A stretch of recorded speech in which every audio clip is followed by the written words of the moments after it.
মেয়েরা আমরা লিও টলস্টয়ের 3 কোয়েশ্চেন্স গল্পটা পড়া শুরু করেছিলাম। আমরা মোস্ট নেসেসারি যোদ্ধারা সবচেয়ে বেশি প্রয়োজনীয় জারের পক্ষে এই পর্যন্ত এসেছিলাম। জার 3টে কোশ্চেনের অবতারণা করেছিলেন, যে 3টে কোশ্চেনের বা প্রশ্নের উত্তর পাওয়ার জন্য তিনি সচেষ্ট হয়েছিলেন। তার মধ্যে প্রথম দুটোর সম্ভাব্য উত্তর যা যা তিনি পেয়েছিলেন আমরা এতক্ষণ পড়েছি। এর পরের প্রশ্নে যাই আমরা। টু দ্য থার্ড কোয়েশ্চেন, তৃতীয় প্রশ্নের উত্তরে, as to what was the most important occupation, যে সবচেয়ে গুরুত্বপূর্ণ কাজ কোনটা, সেই প্রশ্নের উত্তরে কি উত্তর এলো দেখো।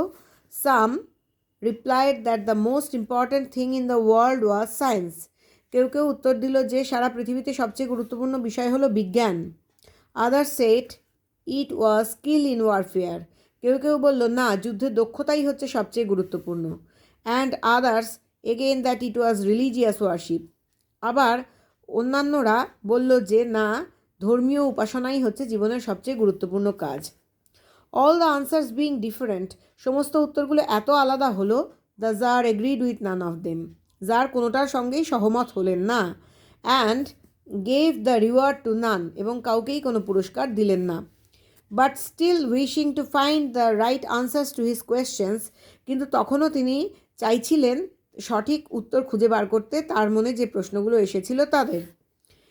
He decided to consult a hermit, তিনি একজন সাধু বা সন্তের সঙ্গে আলোচনা করবেন ঠিক করলেন, বা তার উপদেশ নেবেন বা পরামর্শ নেবেন বলে ঠিক করলেন।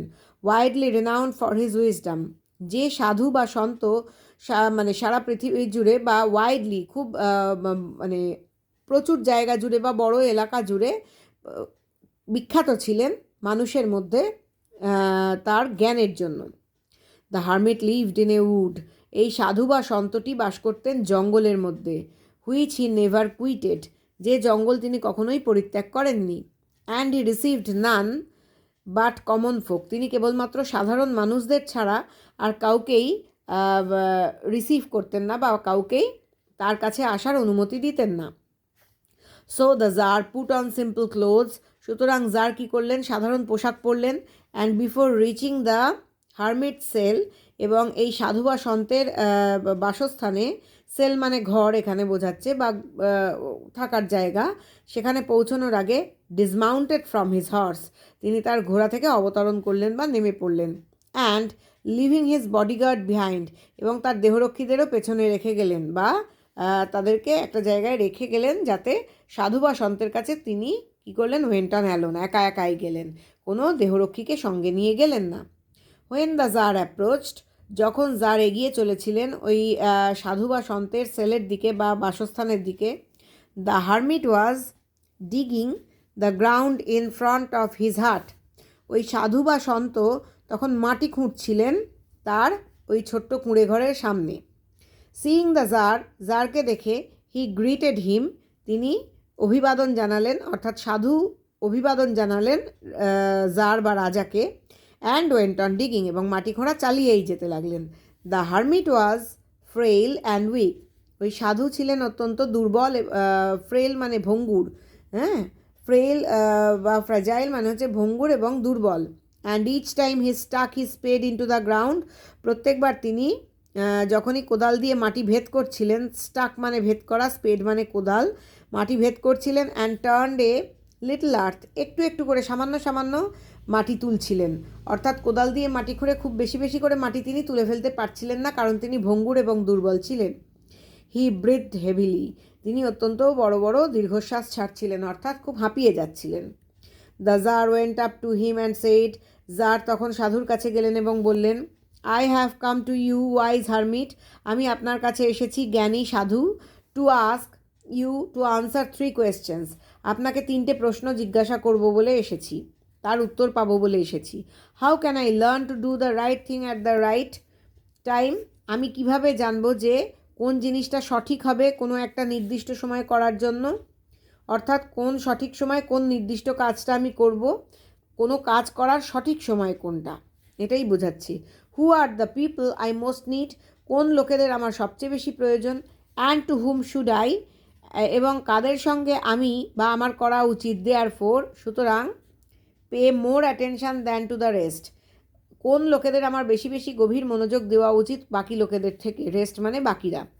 And what affairs are the most important, কোন কাজগুলো সবচেয়ে গুরুত্বপূর্ণ, and need my first attention, এবং কোন কাজগুলোর আমার বেশি মনোযোগ দেওয়া দরকার, কোন কাজগুলোর প্রতি।